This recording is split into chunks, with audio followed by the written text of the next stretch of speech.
Trends in liar use. Several analyses were undertaken to examine trends in liar use over time. Claims were summarized by year and outcome according to three groups: no fault claim without impairment, lump sum component, no fault claims; to no fault claim with impairment, lump sum compensation; and three common law claim.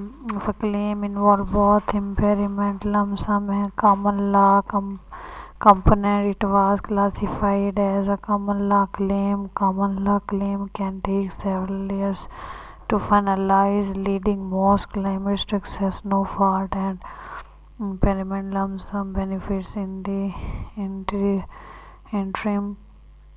No fault impairment lump sum claims were identified through the presence of an impairment lump sum or an payment list. Common law claims were identified through the person of a common law flag for each group. The total number of claims and the proportion of claim involving liar use were calculated by crash. Liar use was identified through the presence of either a solicitor engagement date or a payment for legal services. A solicitor engagement date was calculated by the tag as the list of the following dates.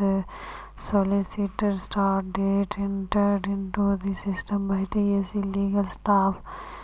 B date derives from legal document, or C date derive from reference to solicitors in claim notes. To understand the follow-up period across claim limit sample with the 4-year follow-up period was created for data used in regression analysis. This was done by redefining liar use as the presence of either a solicitor engagement date or a payment for legal services within 4 years of the crash data. In addition, claims with less than 4 years of follow-up data, claims relating to crash that occurred between 1 January 2012 and 31st December 2015 were excluded from the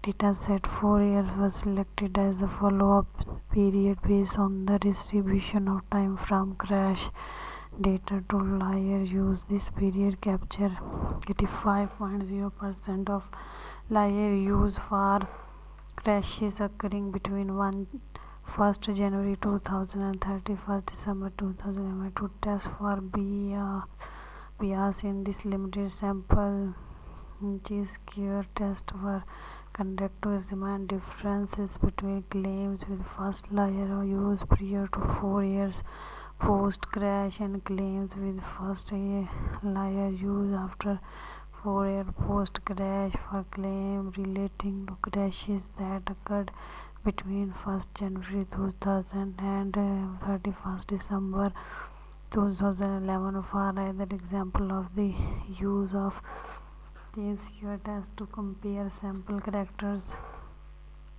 Compensation studies that in the variable chi-square analysis were those used in the multivariable logistics regression analysis to determine trends in liar use over time.